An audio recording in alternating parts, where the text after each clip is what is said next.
Esse é o PPFR para bovinos e leite numa versão de uma programação não linear. Em títulos nós temos os créditos do programa e abaixo os passos básicos como copiar ingredientes, como determinar e copiar exigências e por fim como rodar o programa.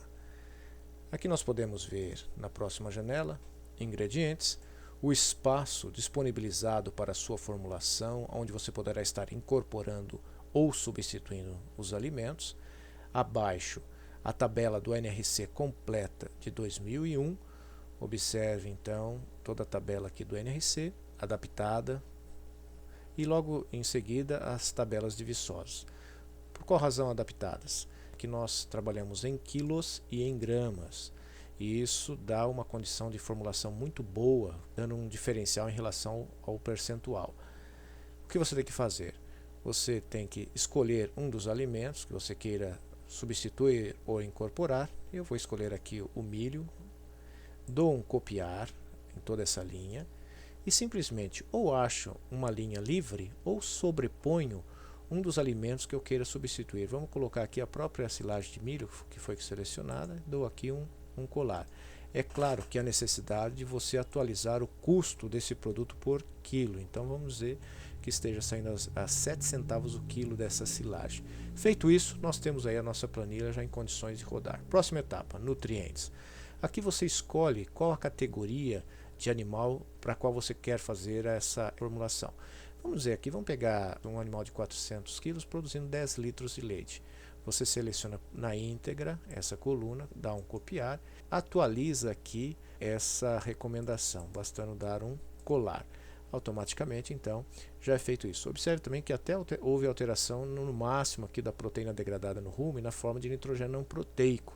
Então, ele também tem esse cuidado em relação aí até num limite para a ureia. Feito isso, podemos caminhar aqui para formular. Liberamos aqui as macros, habilitamos. Chamamos o solver, então em dados, solver. E aqui é claro, uma ferramenta de otimização do próprio Excel. Você tem que disponibilizar isso no seu computador. Dou o meu solver, resolver. Ele vai aí procurar uma solução, achou. Então ele já tem aí a recomendação para essa formulação. Agora a pergunta, aonde entra aqui a formulação não linear?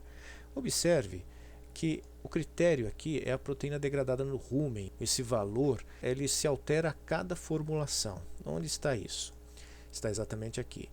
Observe que, dependendo do tipo de alimento que esse animal está recebendo, uma forragem seca ou uma forragem com alta umidade ou um concentrado, isso interfere na taxa de degradação e na taxa de passagem e, por sua vez, altera a proteína degradada no rumen.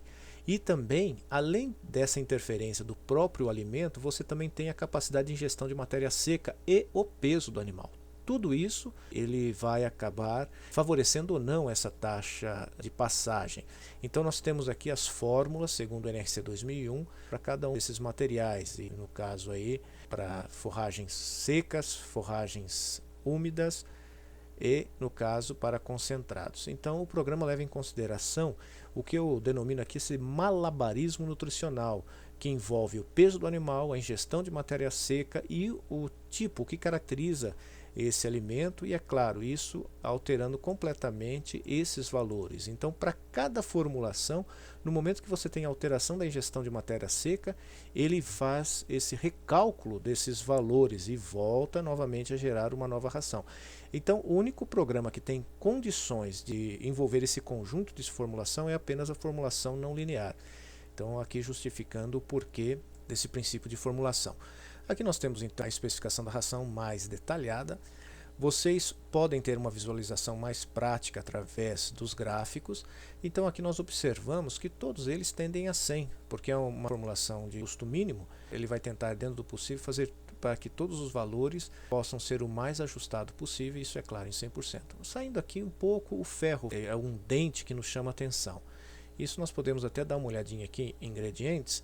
Aqui didaticamente, só retirando o ferro dos alimentos, isso aqui é só por uma questão didática, eu vou deletar e ver o que aconteceu ali no meu gráfico. Olha lá, e simplesmente sumiu. O que aconteceu? Isso mostra que a participação em ferro vindo ali dos alimentos é muito grande. Então esse ferro está vindo exatamente dos alimentos que o animal está comendo. Retorno aqui para ingredientes, retorno os meus valores originais e vou novamente dar uma olhada no gráfico. Olha lá o ferro novamente aparecendo aí de uma forma muito expressiva. Então, o que nós podemos tirar de prático disso? Vamos dar uma olhada na ficha de mistura. Geramos a ficha de mistura e vamos dar uma olhada no ferro. Olha lá o sulfato de ferro. Não entra meu balanceamento. Por quê? Se eu tenho um excedente de ferro vindo do alimento, nunca justificaria a presença dele dentro da minha formulação. Isso, algumas vezes, pode até acontecer com fósforo.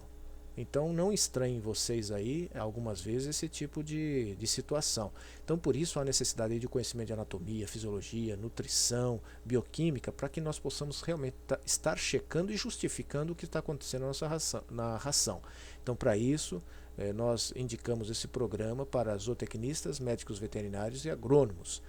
É uma ferramenta muito prática, muito atual em termos do que nós já temos hoje de conhecimento e que possa ser então útil para vocês.